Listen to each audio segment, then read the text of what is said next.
हम और आप दिगंबर जैनाचार्य श्री पूज्यपाद स्वामी विरचित जैन व्याकरण जैनेन्द्र व्याकरण जैनेन्द्र महावृत्ति का अध्ययन कर रहे हैं और इस जैनेन्द्र व्याकरण के अंतर्गत हम सुबंत प्रकरण को आत्मसात कर रहे हैं। पूर्व सत्रों में हमने पंच संधि के माध्यम से और सुबंत प्रकरण में अकारांत वीर शब्द, सर्वनाम संज्ञक अकारांत शब्द और विशेष निर्जर अतिजर शब्दों के माध्यम से अकारांत शब्दों की सिद्धि को जाना। दीर्घ आकारांत शब्द में क्षीरपा, कीलालपा और इकारांत शब्द में हमने नेमी शब्द के रूप आत्मसात किए थे। इकारांत शब्दों में ही सखी शब्द हमारे बीच में आया था जिसमें कुछ विशेषता थी। उसी सखी शब्द के अंतर्गत अब हमारे बीच में पति शब्द आया था, जो स्वतंत्र रूप से यदि पति शब्द रहेगा तो उसकी सुसंज्ञा नहीं होगी, परंतु वही पति शब्द के पूर्व यदि कोई पद समास को प्राप्त हो जाता है, दो पद जुड़कर एक हो जाते हैं, तो वो समासगत पति शब्द कहलाएगा। जैसे प्रजापति, जिनपति, राष्ट्रपति, भूपति इत्यादि। तो यहाँ पर आचार्य भगवंत कहते हैं पति ही से, पति शब्द की से माने समास में ही सुसंज्ञो भवति, सुसंज्ञा होती है। अर्थात समास रहित अवस्था में सुसंज्ञा नहीं होती है, ये आचार्य भगवंत का कहने का अभिप्राय है। तो सुसंज्ञा के अभाव में हमने पति शब्द की सिद्धि पूर्व सत्र के माध्यम से जानी। अब समासगत व्यवस्था होने से जिनपति अथवा प्रजापति ये शब्द हमारे बीच में है और इसकी सिद्धि नेमी शब्द के समान जानना चाहिए, क्योंकि हमने इसकी सुसंज्ञा कर ली है।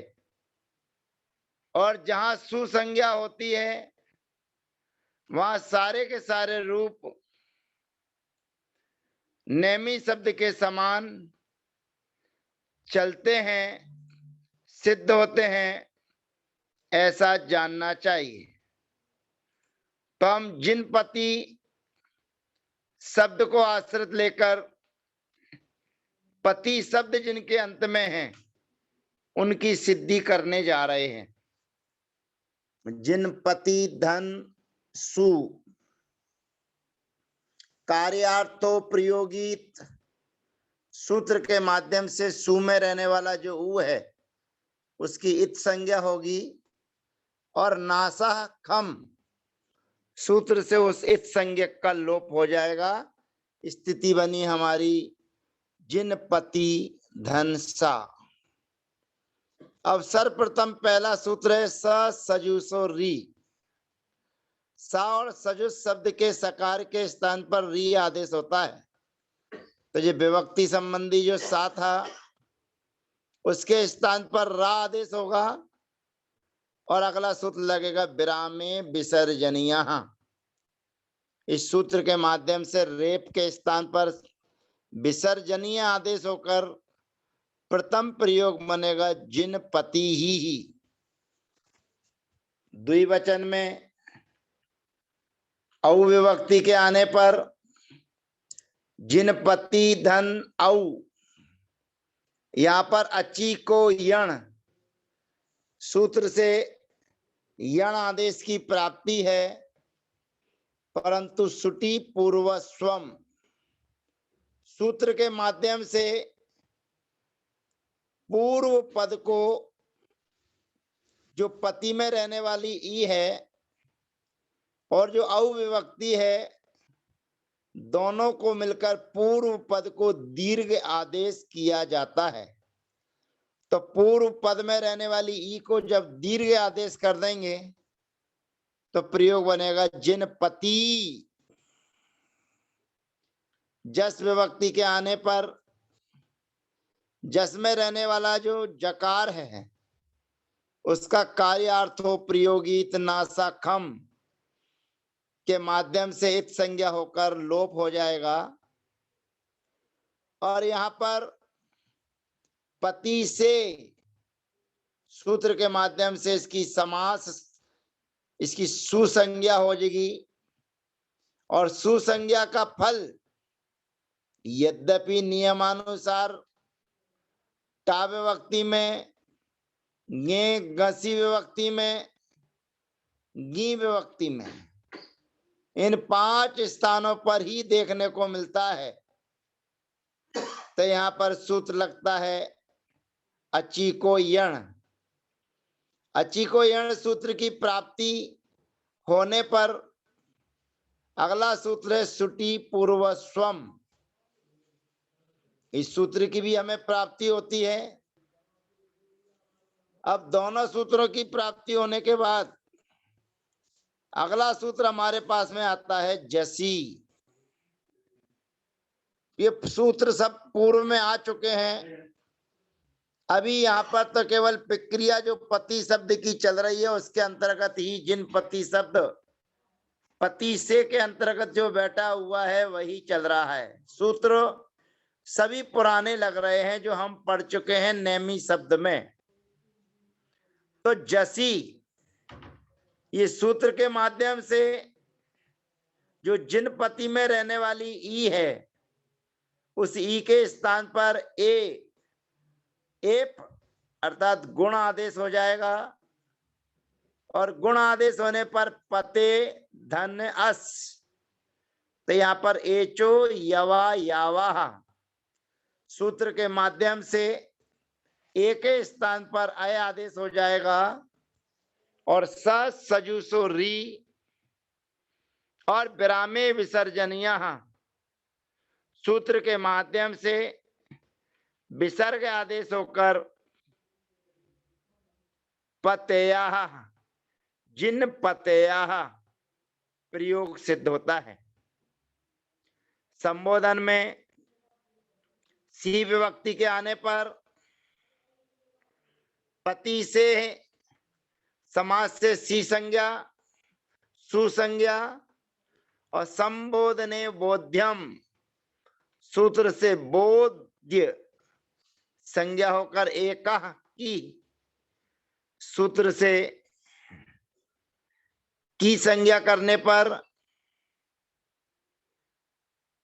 प्रस्येप सूत्र से जो सुसंज्ञक ऊ है उस ऊ को ओ आदेश होकर हे पति जिन पति में रहने वाली जो ई है उस ई को ए आदेश होकर जिन पते धन सा। अगला सूत्र आता है के रिंगा। उस सूत्र के माध्यम से सी विभक्ति का खा माने लोप होने पर प्रयोग बनेगा हे पते, हे जिन पते। द्विवचन में हे जिन पति और बहुवचन में हे जिन पतया। अम विभक्ति के आने पर स्वसखी अर्थात पति से शब्द से सुसंज्ञा हो जाने पर जिन पति धन अम अची को यण सूत्र से जिन पति में रहने वाली जो ई था उसको यकार आदेश की प्राप्ति और सुटी पूर्वस्वम सूत्र से दीर्घ की प्राप्ति, दोनों सूत्रों की एक साथ प्राप्ति होने पर सूत्र आता है पूर्वोमी। इस सूत्र के माध्यम से जो पूर्व में अम में रहने वाला जो आकार है उसको पूर्व रूप आदेश हो जाता है, तो बनेगा जिन पतिम। अविभक्ति में पूर्वत सुटी पूर्व स्वम से दीर्घ होकर जिन पति। सस विभक्ति के आने पर अची को यण सूत्र की प्राप्ति होने पर सूत्र लगता है नश्च पुंसी, अर्थात सस विभक्ति के होने पर पूर्व पद को दीर्घ रूप एक आदेश होता है और सकार के स्थान पर नकार आदेश होता है, तब बन जाएगा शब्द जिन पतीन। तृतीया विभक्ति के एक वचन में टा विभक्ति के आने पर यहाँ पर पति से सूत्र से सुसंज्ञा हुई है, अतः अची को यण सूत्र की प्राप्ति होने पर आंगो नास्त्रियाम सूत्र से टा के स्थान पर ना आदेश हो जाएगा जी। आंग टा का ही पर्यायवाची है, तो बनेगा जिन पति ना। भ्याम आदि विभक्तियों में शब्द जुड़ते चले जाएंगे। जिन पतिभ्याम जिन पति भी रेप शोर विसर्जनिया सजुसो री और ब्राह्मे विसर्जनिया, तो प्रयोग हो जाएगा साधु भी। अब चतुर्थी के एक वचन में गे विभक्ति आएगी जिन पति भी। ये विभक्ति में से ए बचेगा, पति से समास सूत्र से समास में समासगत सुसंज्ञा होने पर सूत्र हमें प्राप्त है अची को यण, परंतु सूत्र लगता है सोरगिति। ये सोरगिति सूत्र से गुण हो जाता है और ई के स्थान पर ए हो जाएगा जिन पते धन ए। यहाँ पर एचो यवा यावा सूत्र से अय आदेश होकर जिन पतिये प्रयोग सिद्ध होता है। द्विवचन में जिन पतिभ्याम, बहुवचन में भ्यस विभक्ति के आने पर सजुसो री और विरामे विसर्जनिया सूत्र से विसर्ग आदेश होकर जिन पतिभ्यः प्रयोग सिद्ध होता है। पंचमी विभक्ति के एक वचन में, षष्ठी विभक्ति के एक वचन में गसी गस विभक्ति के आने पर कार्यार्थो प्रयोगी तो नासाखम सूत्र के माध्यम से इत संज्ञा होकर स्व पति से है सूत्र से इसकी सुसंज्ञा हो जाने पर अची को यण सूत्र की प्राप्ति है, परंतु सूत्र लगता है सोरगिति।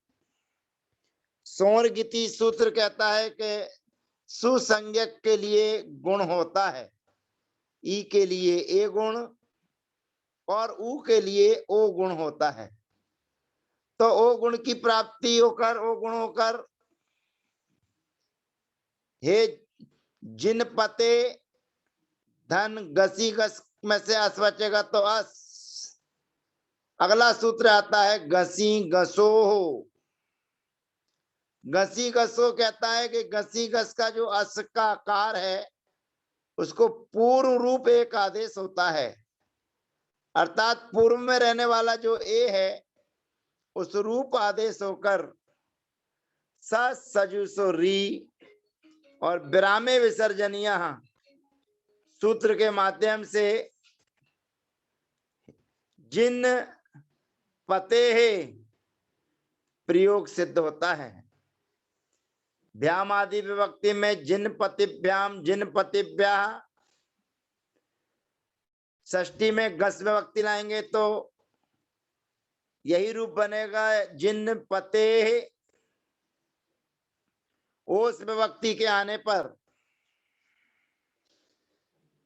अची को यण सूत्र से ई के स्थान पर या आदेश होकर और सजुसो री और विरामे विसर्जनिया से विसर्ग होकर प्रयोग बनेगा जिन पत्तियों हो।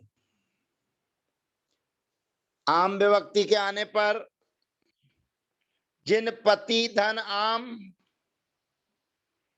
अची को यण सूत्र की प्राप्ति होने पर प्रेल मिवाप चतुरो नुट सूत्र के माध्यम से नुट का आगम होकर उ और टा का अनुबंध कर नाम में तीसरी चसरी सूत्र के माध्यम से दीर्घ होकर जिन पति नाम प्रयोग सिद्ध होता है। सप्तमी विभक्ति के एक वचन में नी विभक्ति के आने पर पति से सूत्र से सुसंज्ञा होकर अची को यण सूत्र से यण की प्राप्ति होने पर अगला सूत्र हमें लगता है सोर गीति। इस सूत्र की भी यहाँ पर प्राप्ति होती है, परंतु अगला सूत्र कहता है औदच सो।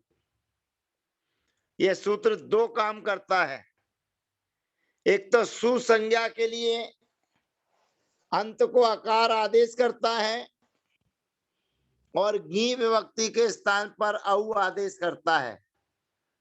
तो यहाँ पर जिन पति में रहने वाली जो ई है उसके स्थान पर आकार आदेश हो जाएगा और जो गी विभक्ति लेकर आए हैं उसके स्थान पर औ आदेश हो जाएगा। यहाँ पर जिन पत धन औ, यहाँ पर आदेप सूत्र की प्राप्ति है, परंतु ए चेप सूत्र के माध्यम से यहाँ पर ऐप रूप आदेश होकर प्रयोग बनेगा जिन पतऊ। ओस विभक्ति के आने पर जिन पत्तियों हो और शुभ विभक्ति के आने पर त्यादेशयो हो सूत्र से दंत सकार को मूर्धन्य सकार होकर जिन पतिसु प्रयोग सिद्ध होता है। इस प्रकार से समासगत जिनपति शब्द और स्वतंत्र रूप से रहने वाला पति शब्द दोनों के प्रयोग में अंतर जान लेना चाहिए। स्वतंत्र रूप से पति शब्द प्रथमा द्वितीय और संबोधन में नेमी शब्द के समान उसके रूप प्रयोग सिद्ध होंगे और टादि विभक्तियों में सकी शब्द के समान उसकी प्रक्रिया जानना चाहिए। परंतु वही शब्द पति शब्द के पूर्व यदि कोई अक्षर शब्द जुड़ जाता है तो वह समासगत कहलाता है और समासगत होने के कारण उसके पूरे के पूरे प्रयोग नेमी शब्द के समान सिद्ध होते हैं, ऐसा जानना चाहिए। अब हमारे बीच में कति शब्द आता है। कति कति माने कितने, ये शब्द भी बहुवचनांत है, इसके एक वचन और द्विवचन में रूप नहीं चलते हैं।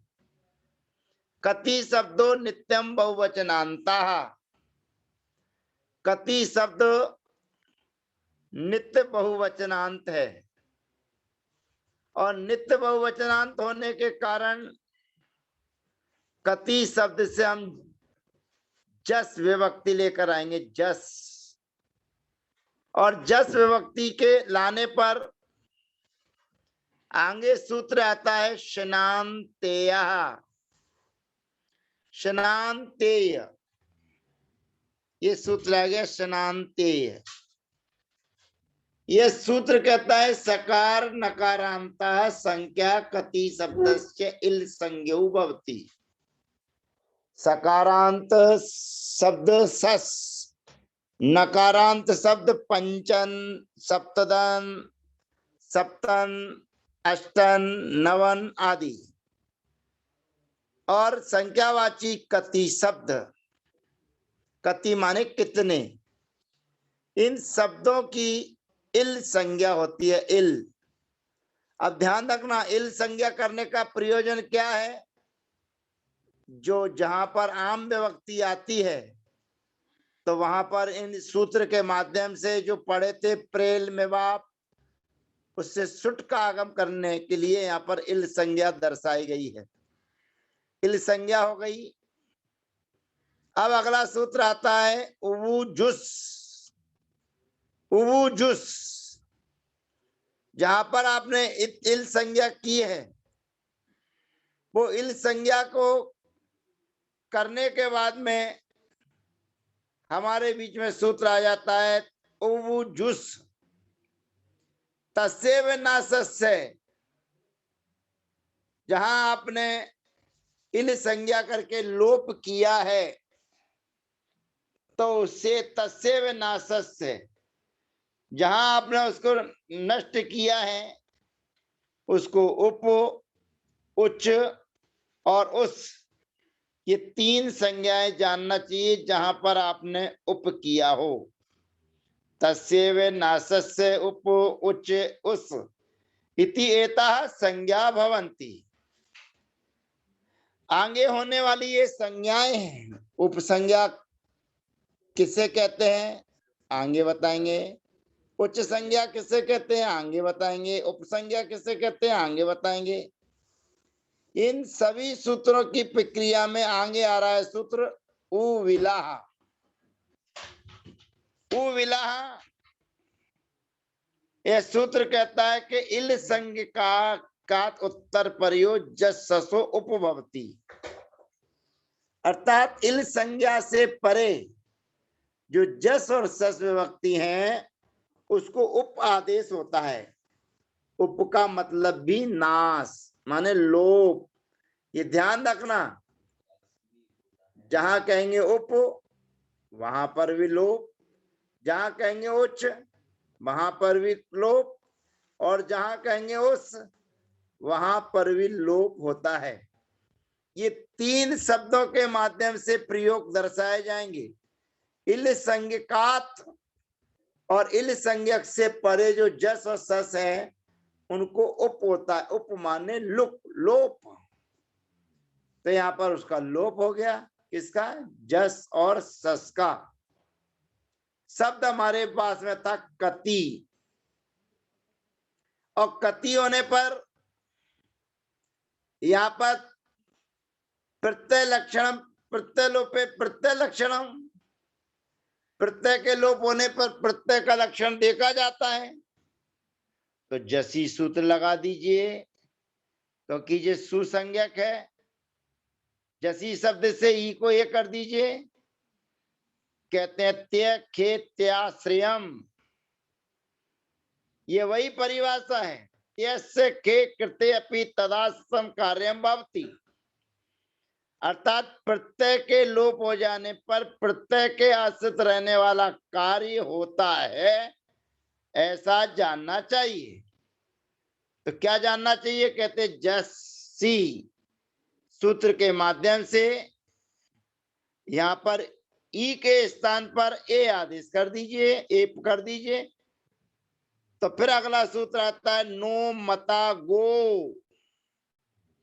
अब ये 3 बार जो ऊपर बताया था, उप, उच्च, उल, आदि आदि, जो ऊपर के सूत्र में बताया था, उबु, जुस, उप, उच्च और उस, ये 3 बार जो उकार की चर्चा यहाँ पर दी थी, उनको बोलते ओमता वचनेन नासिते ते यो गोह तस् त्याश्रयम न भवति। अर्थात जब हम उप कहेंगे, उच्च कहेंगे, उस कहेंगे, तो ये 3 नाम के द्वारा यदि कोई कार्य कहा जाता है, उमता वचनेन नासिते, माने उप, उच्च आदि के माध्यम से यदि लोप किया गया है, ऐसे गु संज्ञा के आश्रित रहने पर होने वाला कार्य नहीं होता है। अगर इसी को हम लोप कह देते, खा कह देते, तब उसके आश्रित से होने वाला कार्य ई के स्थान पर ए आदेश हो जाता जसी से। परंतु यहाँ पर नो मता गो सूत्र कहता है कि जो इसके द्वारा कथन किया गया है, उसके आश्रित होने वाला कार्य नहीं होता। यानी कि जसी सूत्र से जो ई के स्थान पर ए करना चाहते थे, वह नहीं होगा। और प्रथमा और द्वितीय विभक्ति में कति, इस शब्द की सिद्धि स्वतः अपने आप हो जाती है, कति। अब कति, कति, क्योंकि ये बहुवचनांत शब्द है, तो बहुवचनांत शब्द में भिष विभक्ति के आने पर कति भी, चतुर्थी में कतिभ्या, पंचमी में कतिभ्या। अब षष्ठी विभक्ति में ध्यान रखना, क्योंकि यहाँ पर इल संज्ञा की है, इल सूत्र में इल संज्ञा की है, और इल संज्ञा करने पर जो हमारी व्यवस्था है कि इल संज्ञा जहां होती है वहां नुम का आगम होता है। तो ऊपर सूत्र में कहा था स्नानतेय, अर्थात सकारांत और नकारांत और संख्यावाची कति शब्द की इल संज्ञा होती है, और इल को ही जुस किया जा रहा है। तो इल को कहकर जब जुस किया जा रहा है, तो अगला सूत्र हमारे बीच में आता है प्रेल मिवाप चतुरो नुट। इस सूत्र के माध्यम से फिर नुट का आगम हो जाएगा, और नुट के आगम के होने के बाद में नाम्यति श्री चश्री, ये पूर्व सूत्र चल रहे हैं हमारे। तो प्रेल मिवाप चतुरो नुट सूत्र से नुट का आगम ना शेष रहेगा, और नाम्यति श्री चश्री सूत्र के माध्यम से दीर्घ रूप एक आदेश होकर शब्द बनेगा कति नाम, और शुभ विभक्ति के आने पर त्यादेशयो सूत्र से दंत सकार के स्थान पर मूर्धन्य सकार आदेश होकर शब्द बनेगा कतिसु। इस प्रकार से कति शब्द में बहुवचन में ही इसके प्रयोग सिद्ध होते हैं, और जस और सस का लुक हो जाता है, लोप हो जाता है, उप हो जाता है, ऐसा जानना चाहिए। चाहे उप कहे, चाहे उच्च कहे, चाहे उस कहे। और सकारांत और नकारांत शब्दों की इल संज्ञा होती है, इल को फिर उस होता है। इसलिए सूत्र लग जाएगा यहाँ पर, जो नू का आगम करने वाला सूत्र है वह यही कहता है प्रेल मिवाप चतुरो नुट, यानी कि इल संज्ञा के बाद में जो आम विभक्ति है उसको नुट का आगम होता है, और नुट के आगम होने पर नाम्यति श्री चश्री सूत्र से दीर्घ रूप एक आदेश होकर शब्द बनेगा कति नाम, और शुभ विभक्ति के आने पर त्यादेशयो सूत्र से दंत सकार को मूर्धन्य सकार आदेश होकर कतिसु, अर्थात कति शब्द के रूप केवल बहुवचन में चलते हैं। कति, कति, जस और षष्ठ विभक्ति का उप हो जाता है, उप माने लोप हो जाता है इल संज्ञा होकर।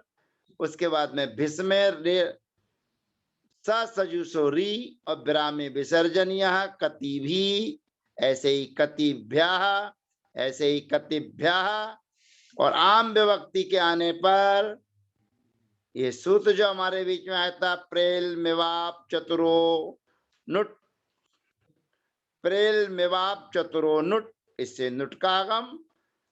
और फिर दीर्घादेश नाम्य तिसरी च श्री सूत्र से दीर्घ आदेश होकर प्रयोग सिद्ध हो जाता है कतिसु, कति नाम। और त्यादेशों से दीर्घ मूर्धन्य सकार, दंत सकार को मूर्धन्य सकार आदेश होकर कतिसु।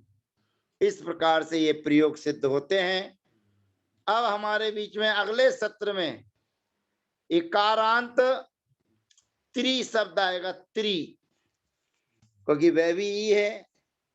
और स्त्री शब्द का मतलब होता है तीन, अर्थात ऐसे तीन शब्द के बहुवचन के प्रयोग चलेंगे, जिसकी चर्चा हम अगले सत्र में आपके बीच में करेंगे। वैसे तो उसकी पूरी प्रक्रिया नेमी शब्द के समान ही सिद्ध होगी, ऐसा जानना चाहिए।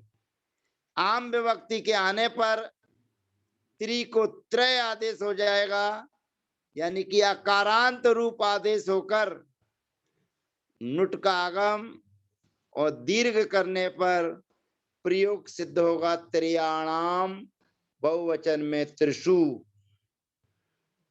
तो अब इसकी चर्चा, त्रि शब्द की चर्चा हम अगले सत्र में करेंगे। और इसके प्रयोग भी बहुवचन में ही चलते हैं, ऐसा जानना चाहिए। शेष चर्चा त्रि शब्द के साथ अगले सत्र में। तब तक के लिए जय जिनेन्द्र, वंदना, सबका यथा योग अभिवादन।